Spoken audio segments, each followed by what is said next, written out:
We go live and we'll just be silent.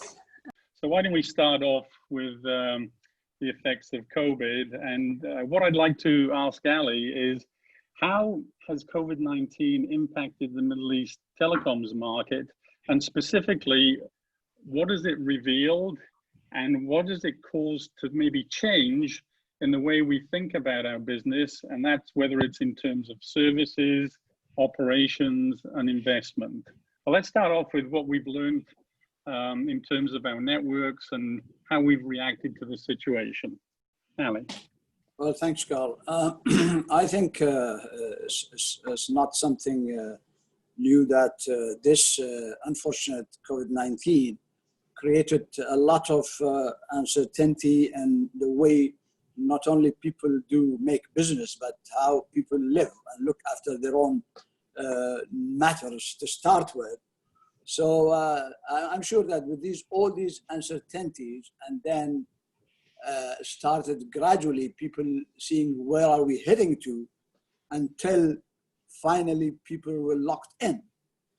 Now you can imagine the life we have been in before, and in terms of all this mobility and the world being like a village, a small village, you know what I mean?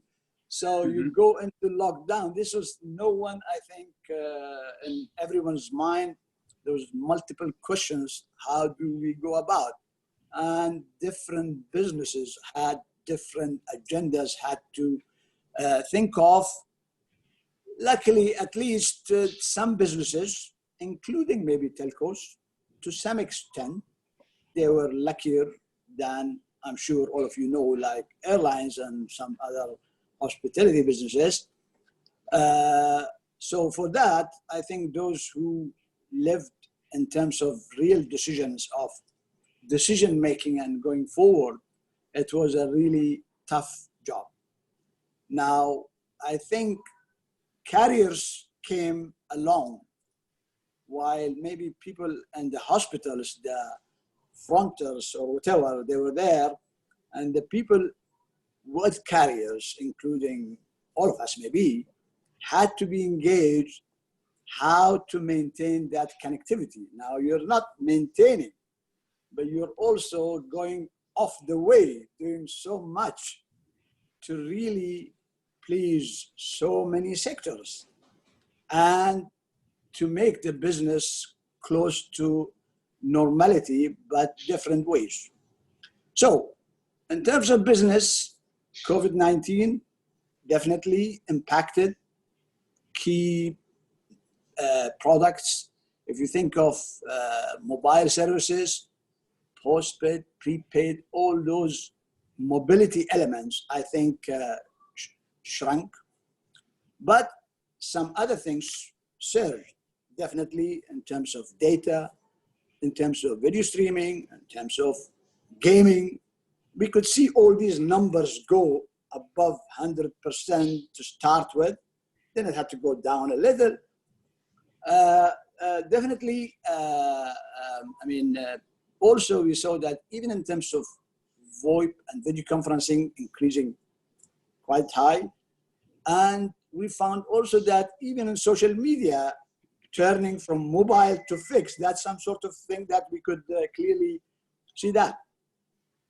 Now, and the issue of revenue, most of the companies had to look also, where are we heading towards that? And that impact was also, to start with, you could see a lot of noises, a lot of feedbacks with your customers, and then how to manage that scenario where you have to really cooperate, collaborate, maybe internally with your own staff to start with, and with your customers. Now, every customer has his own request and a special arrangement that to be made. So I think it was really a totally new experience, and for every element required tough decisions, where to go, and you have to really be quite wise in what decision making. Some people would say, I want you to waive all my whatever because my business is gone, for example. but then there are different ways around it. I'm talking about now general, not only in the wholesale area. Yeah. So you can imagine that what happened to some of the SMBs, for example, in terms of their work, their staffing, their everything. So that means that definitely you're heading towards some impact on revenues. But again, on the other hand, you have to look into it also that you have to do some cost optimization as well, because now things, the game is different.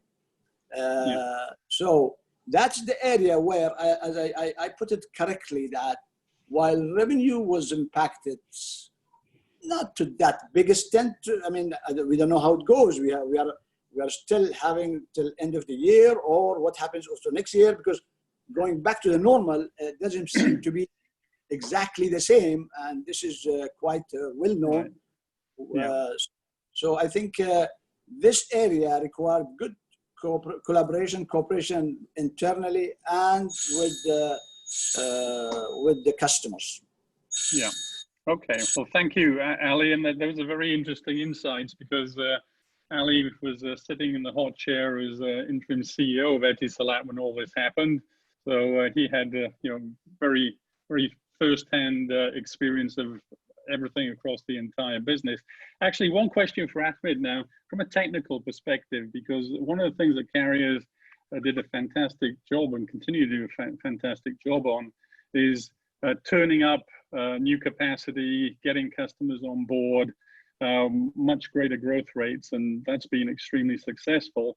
So when you see what COVID-19 has caused us to focus on, and maybe in a different way, when you look at your priorities in terms of network design, rollouts, even to the extent of supply chains, because I think hardware suppliers at one stage is difficult to get supplies through.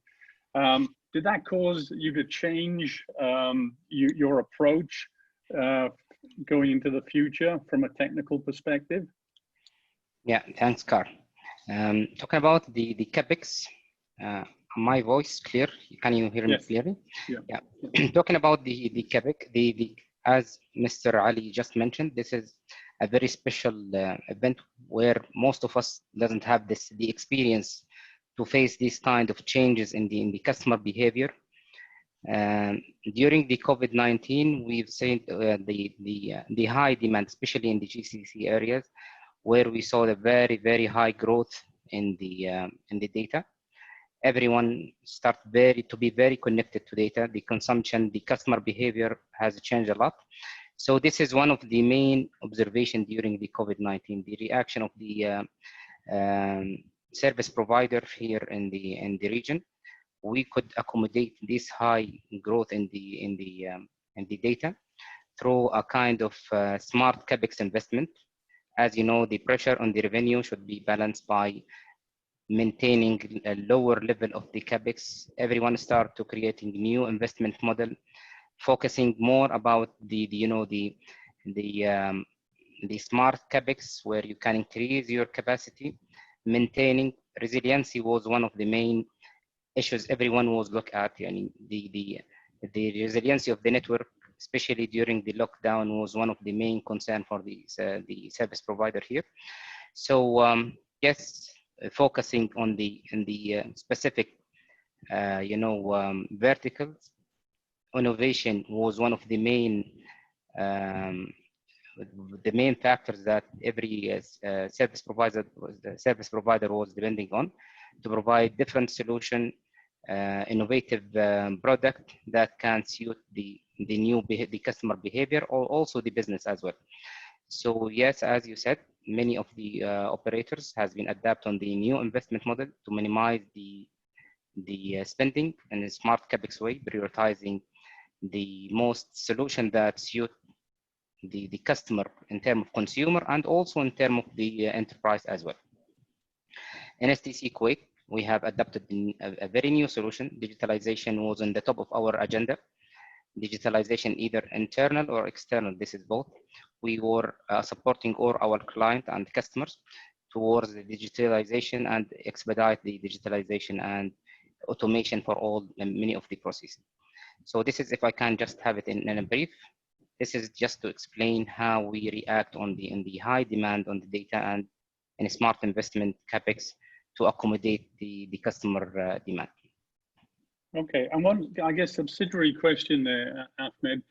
Given that obviously being able to deploy teams out to switch sites or data centers was problematic, to what extent, I guess this is an open question for everybody, has this COVID-19 situation accelerated thinking and actions and plans about implementing more network automation on the one hand for internal operations of the network, and on the other side, when you think about SDN capability, which is really all about customers self-provisioning across portals, and I'll get to that in a second with Hani, because that's the kind of logical segue here. Has all of this forced an acceleration in all of this automation from both an operational standpoint and a customer-facing standpoint? Yeah, so from the operation point of view, now we are looking for the zero-touch network, which is, we are trying to do a fully automation. And this is, I think, applicable for all the domains. Everyone is, they're trying to minimize the interaction with the human due to the enforcement of social distances that everyone is enforcing here. So automation was one of the main objective for, especially for us in STC Kuwait. So, and I think this is applicable for the other operators as well. So the concept now of zero-touch network become one of the most discussion. We starting by all the processes and how we can automate this one. The objective is to reach the concept that I just mentioned. Talking about the advanced technologies like, as you said, the SDN, adding the more intelligence to the network in order to provide and to satisfy special requirement for our business, especially business business customers. This has been deployed in STC Kuwait, the SDN. So we have all the intelligence from our network that can serve different verticals with different requirements. If the time allows today, I'll just have some of the stories that we've accomplished here in STC Kuwait, and we can have further discussion on that. So adding the intelligence of SDN, the MAC, the mobile edge computing, reaching be closer to the customer, localizing the content very close to the customer. This is all the concept that we are working to enhance the customer experience, especially during the COVID-19. Okay, well, yeah. Sorry, go ahead, Saad. Yeah. I can jump here over, Carl, and just to comment on the previous questions.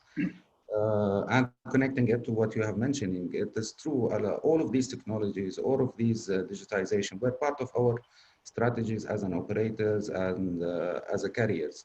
However, definitely what happened and the Corona has speeded up and changed a little bit, not a little bit to be honest, in a massive way our plans and to fast forward what we are executing. However, as a takeaway from where I can see it, the speed and the maturity that the regional operators has showed in moving so fast and adapting to the situation, to be honest, that was impressive, and it shows that we can flip in one day and adapt to the situation. So somehow we were prepared. However, yes, it is impacting our strategies from investment perspective to change it toward prioritizing what is relevant to the situation. Okay, thank you for that. And that's a good segue maybe to Hani here, where, given all of that as a backdrop, clearly coming into 2020, you had your plan for enterprise customers, and I'm sure digitalization was a key part of that, and also improving the customer journey, because we got a few questions about that coming in on the customer journey. But how did the enterprise customers react? I'm sure some were kind of forced into digitalizing overnight, as it were, and those who didn't were in trouble. So where do you see, how did the approach of enterprise customers change for you?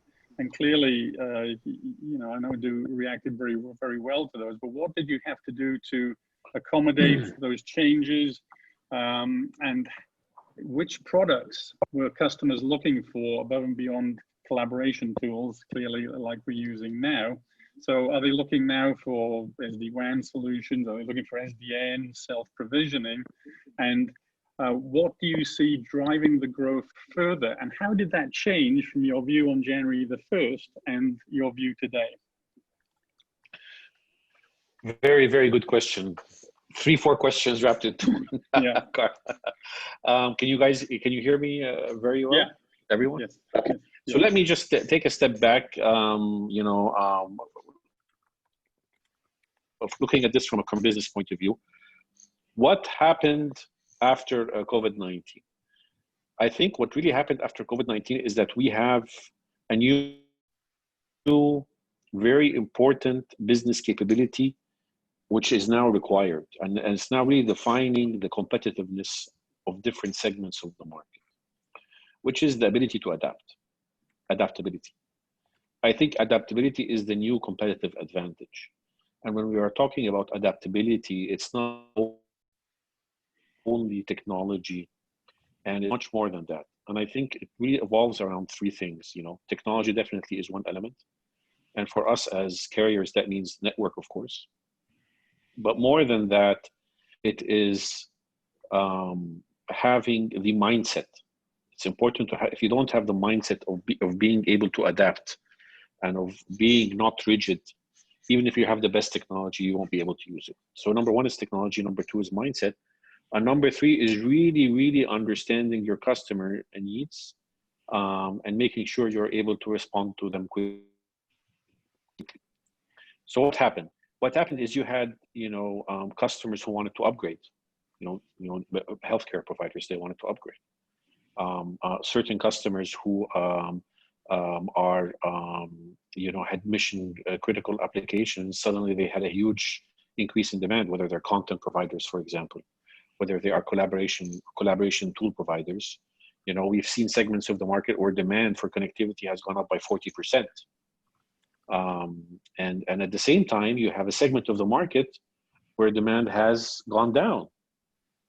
And you know, people who wanted to self-provision or who were used to self-provisioning, because as you know, my colleagues Ahmed and Saad have said, in the Gulf, our networks are pretty advanced. You know, I mean, we've I think the fact that we all had a very smooth experience after COVID, all of the Gulf countries and all of the networks really think they've done a very good job, is because we're you know, predominantly software defined.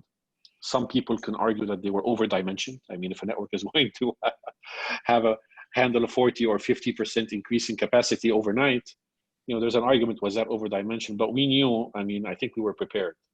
I look at positive side. I think we were prepared. You need to be able to really, you know, segment the market and offer very quickly different solutions to different segments of the market. So for example, we very quickly working from home, all of this also for our staff, we segmented the market. We came up with offerings targeting people who want to upgrade. We targeted and came up with offerings for people who wanted to downgrade. We came up with solutions, you know, you can park your service, so you can temporarily suspend your service without actually disconnecting and disrupting your business. But, you know, if no one's going to go to the office, maybe you don't need a specific service. So having, you know, parking your service as an option was there. Upgrading your service very quickly. A bandwidth on demand, because you really don't know what you want to dimension or how you want to dimension it.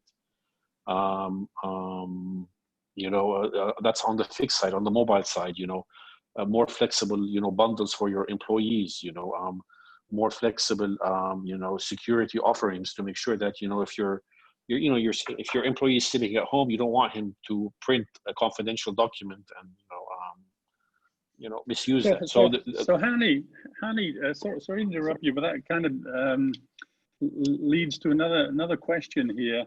You know, all this flexibility is really being appreciated by everybody, and I like saying that telcos have kept the lights on for businesses across the planet.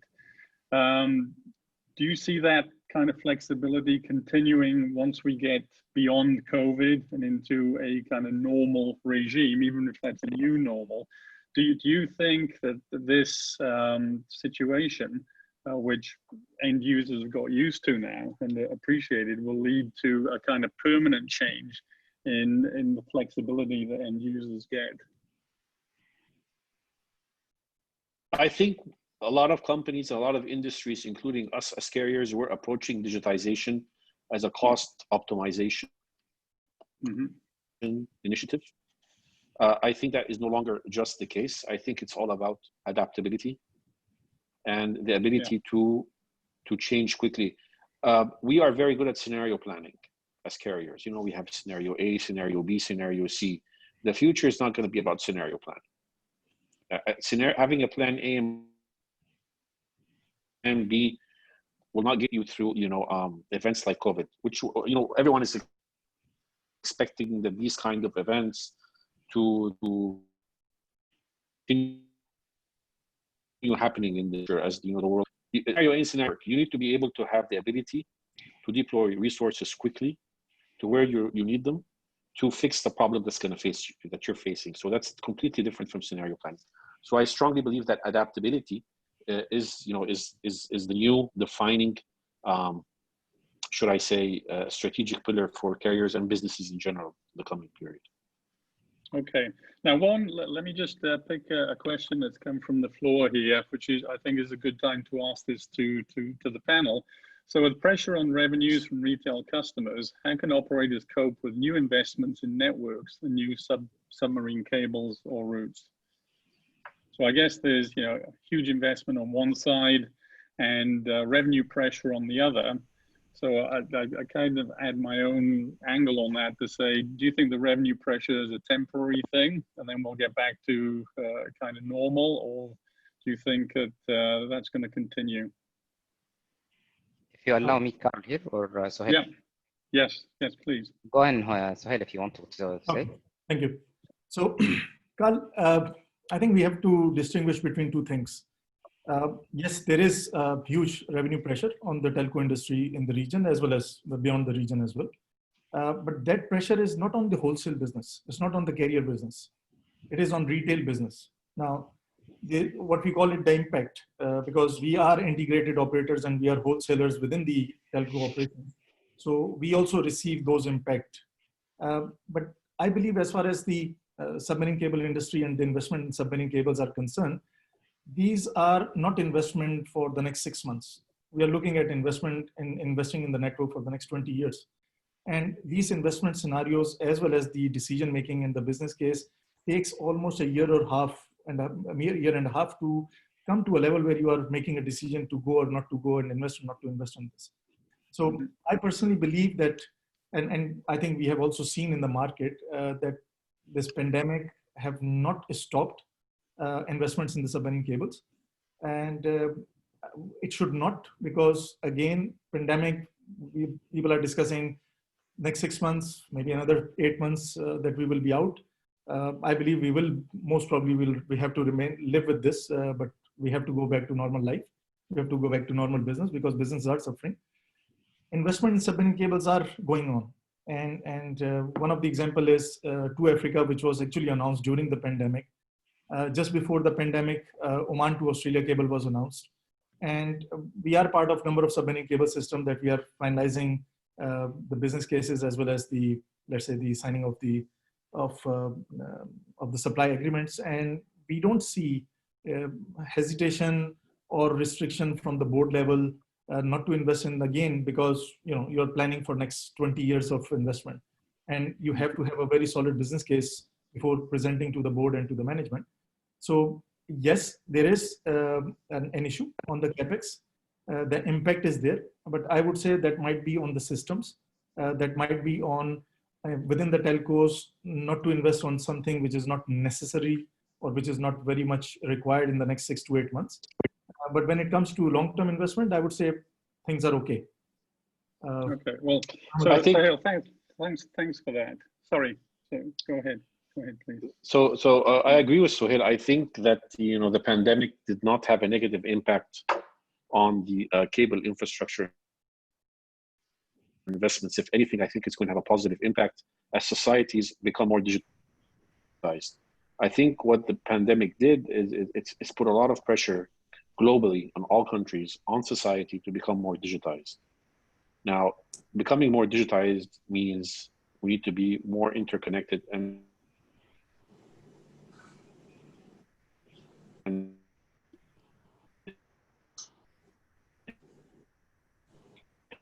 hence the demand for submarine cables. However, hello? Can you guys hear me? Yeah. Hani, So, I think his video is breaking. I don't know why. Maybe it is for me only or for everybody. Not for everyone. For everyone, yeah. Yeah. So, everyone. Yeah. So I think, like I was saying, I mean, the pandemic is making us, or making societies, they're forcing societies to accelerate digitization. It's not about companies anymore. It's about the entire society. If societies are going to become more digitized, the demand for bandwidth and demand for cables is going to go up. The challenge for us as telcos is, how do we monetize this? How do we monetize this extra usage of data? Most of us are now, if you look at at Europe and in GCC, most of us now are all you can eat plans with capped subscriptions. You know what I mean? So the issue for us, how can we, monetize this increase in demand? But the demand definitely is going to go up as the world becomes more digitized. If you allow me, Carl, I'll just complete the story from Sohail and Hani. Mm-hmm. Plus, now the need of data localization will be one of the main major focus at least from the operators' point of view. We need to localize the data to reduce the demand on the international connectivity, to localize the content. So this is a kind of, to complete the story. Yes, there is a kind of growth on the demand on the international connectivity on the submarine. However, every operator now is very curious to localize the data and to reduce the demand on this kind of connection. Just trying here to answer the question in a very short time. Okay, definitely there is pressure on revenue, specifically with integrated operators that's coming from business and consumer. And I agree with what my colleagues were saying, that the least impacted, at least within telecom industry, will be the wholesalers. However, as an integrated companies, we have to compensate on these losses that's coming from retail or from enterprises. And from what I can see and from what we do over here, there is what is coming with Corona. There is some new avenues that we can venture into, similar to gaming, similar to e-education, similar to peering industry, that will come with on its revenues that can compensate on the losses that is happening. So I see the wholesale as a gap filler for any integrated operator to bridge what we are losing on retail and business. Carl, if I just add something as well. Yeah, sure, Ali. I think at least I agree with whatever Hani and all our colleagues said. But it's important that what operators or telcos so far they have done, which proved that they have done good job during this COVID-19. Had they not been doing that, I think they should now continue at least along the lines that in terms of if it needs a transformation of their network or more of fiber to the homes, the areas that you do not have fiber to the home, the areas that you need maybe a rollout of 5G, and because 5G helps a lot of connectivity. So I think there are areas, and maybe for Etisalat as a group, being in 16 countries, 150 million customers, we have felt that there are areas where you have to really improve a number of areas in order for you to be ready, not only in the submarine cable side, but all other areas, which involves transforming some part of networks that they may be not ready in different parts of the world. Or it could be whatever that area that you are under your domain and responsibility. So I think this COVID-19 has told us that you should not stop good things that you have done. On the contrary, you have to build on more. And in UAE, by the way, the government of UAE is announced during this that building on the digital economy more and more. And that even pointed at 5G services and other services that helps this industry for the society, smart cities, e-health, e-services, whatever you call it. It depends on all this transformation of network which is necessary, I think. Leave alone the submarine cables, which as our colleague Suhail mentioned, this is a long term. And if you stop it now, then when you want it, it will not be there. Just wanted to add. Yeah. Okay. Well, thanks very much for that, Ali. And that's a kind of a good segue. Go back to Suhail here as we talk about the cable systems. Obviously, you mentioned to Africa, it's 37,000 kilometers. So it's one of the biggest systems ever built. And once it says to Africa, it's obviously coming up through the Middle East, and STC is one of the partners in the cable there. But when you look at the systems, I mean, there's Blue Oman as well, and you've got IEX coming through the region as well. But I'd say most of these initiatives, we've got actors like Facebook and Google who are really clearly key protagonists in the region, and very much coming into the connectivity business. And the question I would ask, and we've seen it, right? There's collaboration in subsea cable systems, generally because they are the ones with the content that needs delivering. So they're very much in the front seat of this. But you also see Facebook's recent acquisition of 10% of Geo for 5.7 billion, which is really partnering on solutions. So my question is, do you see, and this is really open to the panel, but I'll start with Suhail, these actors being, commercial partners, investment partners, and do you envisage that any of these may end up in joint venture scenarios? Because I think having gone from being, let's say, a very adversarial situation between the new telco guys, as I call them, formerly known as OTTs, and carriers, now there's much more cooperation. And I say there's very much a logical fit, as they very much are in the solutions business and platforms. Connectivity is, I'd say, almost by accident, but now certainly by necessity. So how do you see the different roles playing out? Because these are all huge players across the planet. So Suhail, let's start with your view, particularly because Oman is really at a crossroads of international connectivity with a growing role. Yes, thank you, Carl. So I think I would define this situation as, the good, the bad, and the ugly for different people. Everyone can pick up one of these words for them. I think, yes, let's talk about To Africa. STC is here. STC is one of the major investors in To Africa, and Facebook is also. But when you talk to even the industry, everyone will talk about that it's Facebook. I think we need to understand that Facebook is one of the, as you said, next generation telco or OTT player.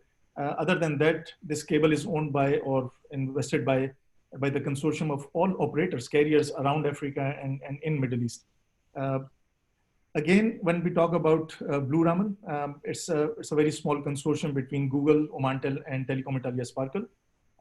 It's a huge cable system connecting the region with Europe, with huge number of fiber pairs. But if we look at the players, OTT players or the next generation telcos, they are good partners for wholesalers as well as for the carriers they're working with, because they need us. They cannot do anything in the markets without the carriers. And today, carrier also are benefiting from them, because if you look at it, I think when we talk about telco as mobile operator and fixed operator, we tend to blame the OTT players. But in reality, the surge in data since last 10 years is coming because of the OTT players are improving their, I would say, content and the weight of the content and the size of the content. Why we are looking at 5G is because 4G most probably will not be able to handle the new, 8K movies and all those kind of things. And today, I see 65% of the internet is controlled or is delivered by 2 or 3 players, namely Facebook, Google, and let's say Microsoft. So these players are becoming good partners. They need us, we need them. They are good because they have good, solid investment with them. And I think one thing that we are also benefiting from all these players is their technical resources. Although we are in the industry, we have deployed 14 cable landings in Oman, which is not small. Oman, Australia is 15. But again, these guys have good resources on the research as well.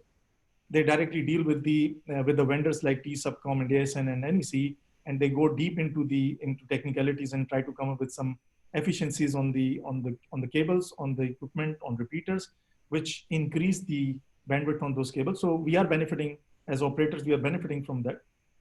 And if you look at it now, starting let's say from OAC and then to Africa and then moving to Blue Raman, we are no more talking about earlier CME3 model and other models of MIU. Then we moved to DLS model. Now we have moved into fiber pair model. Everyone wants to have fiber pair between their 2 destinations.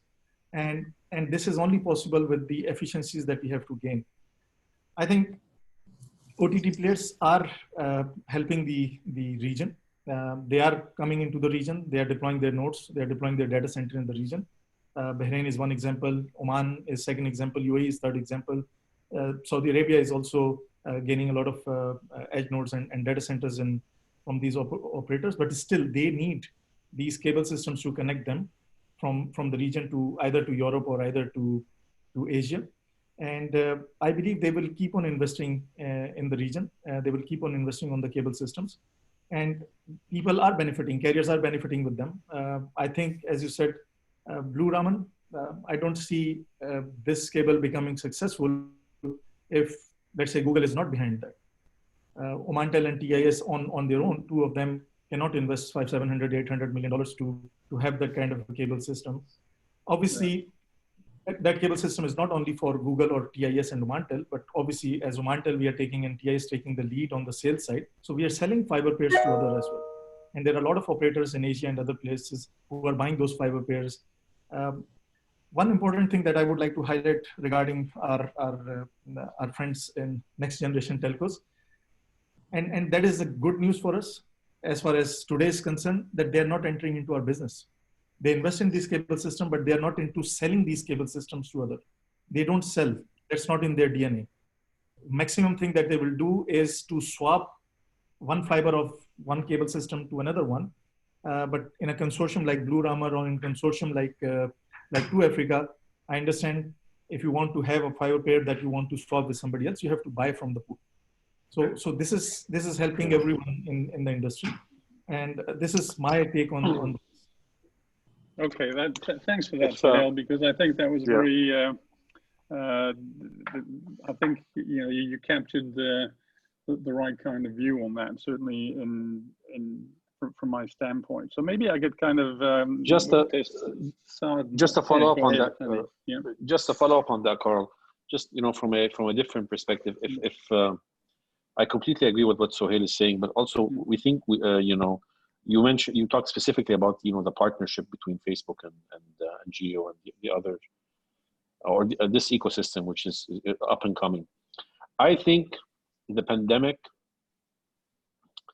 if I was a regulator and before I was giving the carriers a hard time in terms of licensing fees and you guys need to support open networks and OTTs and coming in, et cetera, et cetera, et cetera. We all knew how the regulatory framework, especially in Europe, was evolving over the past period.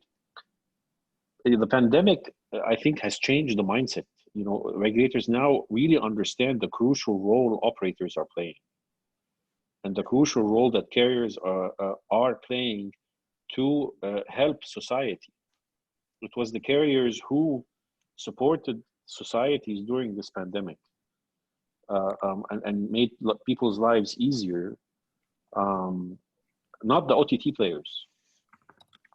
And the carriers are the ones who come up with the investment on the ground, which allow this to happen. It's not the OTT players. So it's good that the OTT players are investing in subsea cables. That's not bad.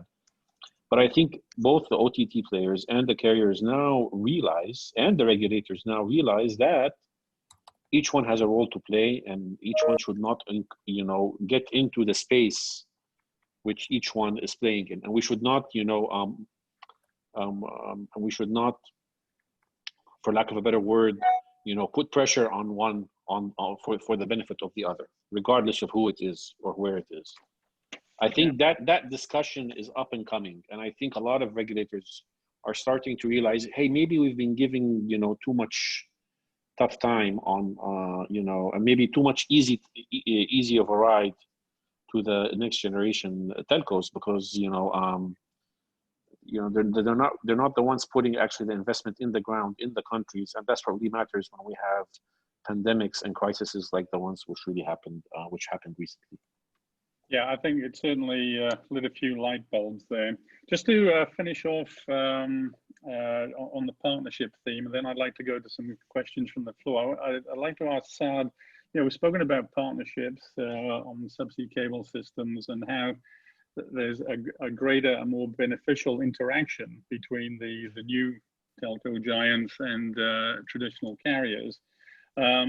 Last year, Doom Batelco created a joint venture called Arc Solutions, with the strategy of interconnecting data centers around the region. So I guess my question would be, obviously, cost of connectivity is high. Carriers and enterprises from the rest of the world coming to the region are looking for kind of one-stop shop solutions. I can go to one place and then connect everywhere. So do you see more kind of alliances, partnerships, or JV of that kind taking place in this region? And if so, do you think they'll be between carriers, or carriers and data center partners, IXs, or even the new giants? How do you see that playing out from your perspective? Yeah. Thank you, Carl, for the question. Definitely, I see it coming, and definitely in different fronts. That is driven by what your customers need, whether a retail customer or a regional operator or an let's say global operator. All of them are pushing into different directions. Your consumer needs more gaming, your consumer needs more bandwidth, more peering, more content. Your carriers need to enter, the new telco players needs to enter into the region to be closer to their customers. So partnerships is the way, definitely. In my personal opinion, I'm full supporting that approach. I'm a supporting approach of a carrier or a wholesaler to be a kind of an open-based platform for any partnership, whether with other carriers, whether with specifically CDNs and new telcos investing in data centers, investing in submarine cables. We have to be open for that kind of partnership, in which, as mentioned by our colleagues, we are benefiting from it. They are benefiting from it. Our consumers and customers are benefiting from it.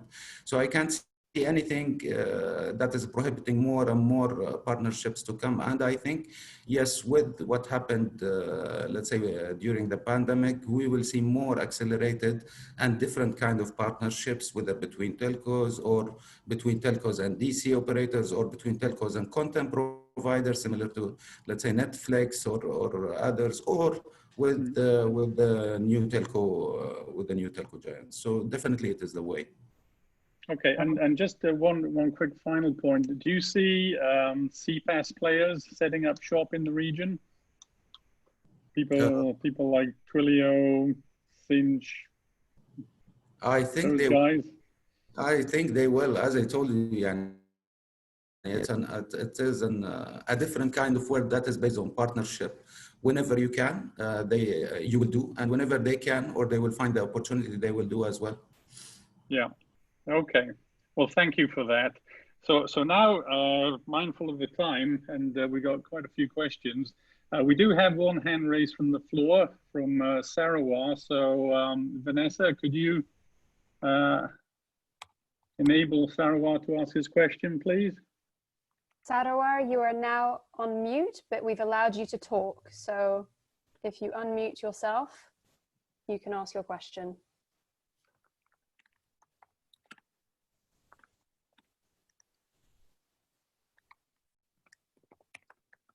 Hi, Sarawar, you're now unmuted if you'd like to ask your question.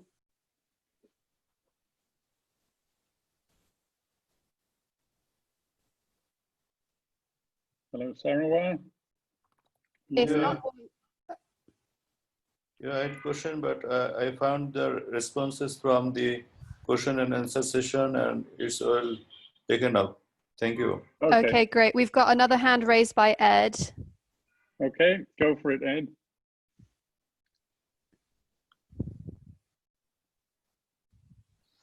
You had also answered my question. Yeah. Thanks, Sohail. Okay, guys, you're really too good here. Okay, let me take one question that's got 3 likes here, right? From Alicia Shuhan, that there are quite strict rules regarding sender ID approval in the Middle East. We do understand that all the documents are necessary, and these are to make sure that users are not fraud. But can we have an express solution, or at least the time can be reduced? It will help better connectivity with all CPaaS companies all around the globe. Okay, who would like to take that one? Somebody has to.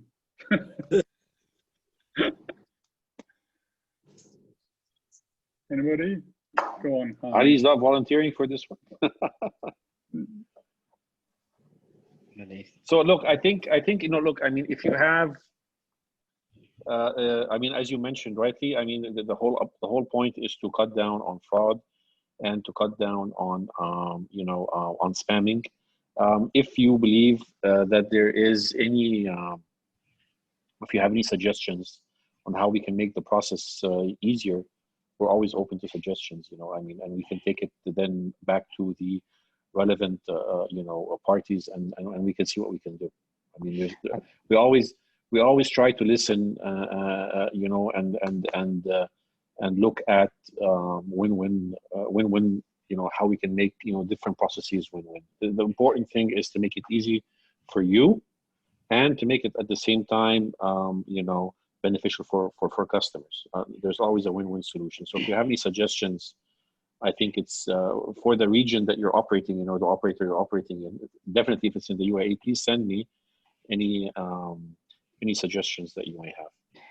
Here, I'll just add here, if you allow me, Carl, we have a story in, as I know in Saudi, they have a kind of integrate between the CPaaS or the government system with the telecom. So they have such of, and we are working on the similar solution, the authentication of the user. This is a base for even the future services like the fintech, all these services that impacting the consumer. The authentication is a very basic. So as the question was mentioning, CPaaS, the government entity that authorize or authenticate the customer, the integration between the telecom operator with these government that authenticate. Yes, we are working, and there is a kind of story in Saudi, as I know. Okay. I think, Carl, just to add on this question, because this is a tricky question as well. But in this, I think the question is very right. In our region, there's a perception, I would say, because if you go to US and you want to buy even a normal telephone line, you also have to provide your social security, or if you are not, and a national, you have to provide the passport copy and the visa and all those things. I think it's a perception game, but thanks to, I would also say thanks to pandemic, number of things have changed in the region as well. Like I've just answered that there was a question that why everything is blocked and voice over IP and all those. And I said, thanks to pandemic, things are opened up now, and it's very difficult to go back. In the same way, I think all the telco operators in the region have also gone digital in acquisition of customers, be it an enterprise customer or a normal retail customer. And now people are talking about having a mobile phone in their hand and taking a photograph of your ID card, or having a small application on their iPad and going around and go to your enterprise customer and get the data. And So things are improving in the region, I would say, and have, I would not say it's reached to the best, but it is going towards a better side. Right. Okay. No, I appreciate that. Just a few comments from the floor, and then we got 5 minutes, I think, for some closing remarks. So, quick hi to our good friend Mehmet Toros from Turkey. You said there were numerous subsea cable systems for Africa, which to Africa seems the most realistic, but there's still terrestrial connectivity difficulties within Africa, and this needs to be considered by operators. And yeah, certainly agree with that, Mehmet. Thanks for the comment. Obviously, going around the outside of Africa is good, but there are landlocked countries, and that makes it pretty difficult. And then from our friend Marco Brandstatter, he fully supports Sohail's statements about peering in the region. Keeping traffic local helps decrease cost, and that's good for everybody. Let's have a look. I'm going to go one last question from the floor. It stops beeping. Here we go. Is it possible for private service providers to partner with local telcos in the Middle East in offering data and voice services, such as hosted cloud PBX, hosted video conference services? Anybody want to have a quick shot at that? I can take this question. Yeah. Yes, it is possible, obviously, and this is not something new. The value-added services, the hosted PBX solutions, it has to be done within the country with the licensees. So there are a number of partnerships, and I'm sure not only in Oman, but in other Middle Eastern region as well, and countries where a third party who's a private firm are providing services, and then they're providing services to the licensee, and licensee is selling those services in the market. The regulation and the license requirements has to be fulfilled, and that's why you have to have the licensee in front and with the customers, because very short thing about the license is that the end customer has to have somebody to held liable for quality and for any other issue in front of the regulator. And that somebody can be a local company in your country who is a licensee. So partnerships are happening, and a lot of partnerships are happening with the telcos in the region. Okay, all right. Thanks for that, Sohail, and for putting your hand up for that. So that, look, this hour's been flying by, so we got about 3 minutes left, actually a little bit less than that.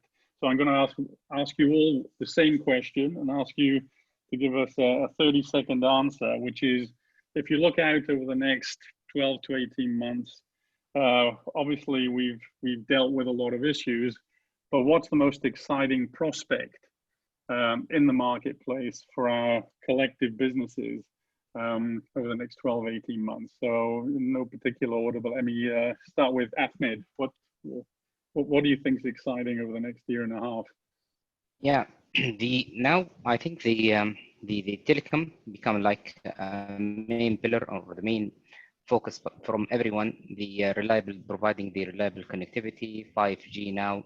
For example, in STC Kuwait, we have deployed the 5G standalone to provide special requirement for the customer. I think the most excited part that we will be very closer to our customer to understand their demand and to satisfy by providing much more innovative solution that satisfy the new behavior, adapt to the new, even for the consumer, adapting to the new customer behavior and provide them with the different customer experience they are looking for.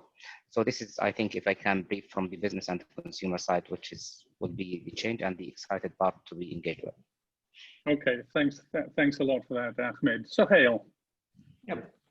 So I believe that in the next 12 to 18 months, the way we have seen the business changing, all the businesses around us in the region, cloud is something that will become very, very important. People don't want to have their IT and their systems in-house because of this pandemic, they have learned a hard way that should have been with somebody who can manage it and at a central place. So I think cloud and data center, these are the two things that are going to be more and more required in the region, and those are happening as well. Okay. Security. Yeah. Thanks, Sohail. Yeah. Saad.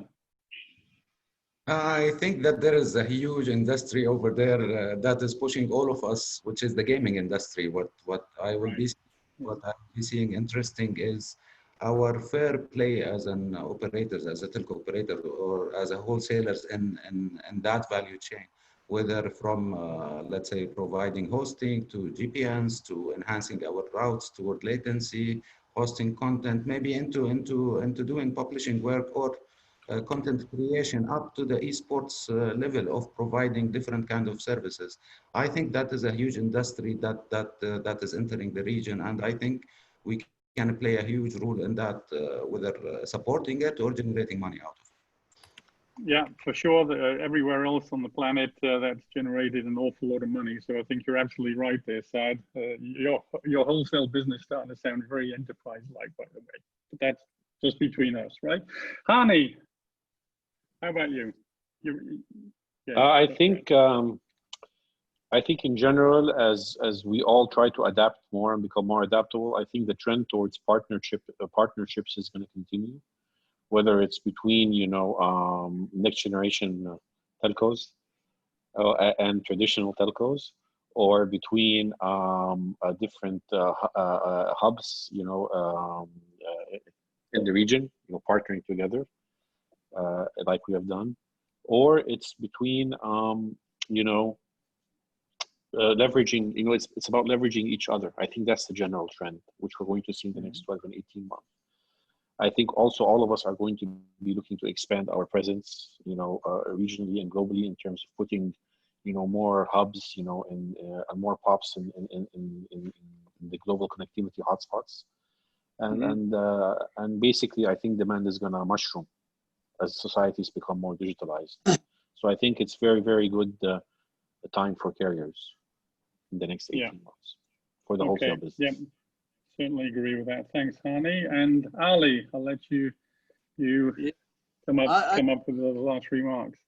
I think, as I said before, telcos have done good work so far, whether in terms of digitalization or whatever, but they should be rethinking in terms of operations.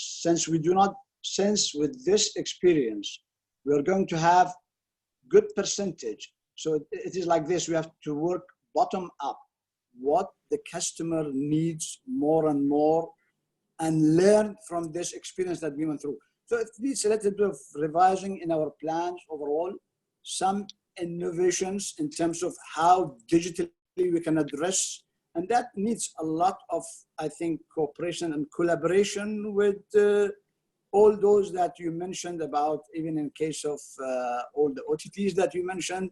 There should be more and more work towards areas where I'm sure those who are, we call them master of digital, whatever, they will be much faster in addressing those issues. But we have to work together.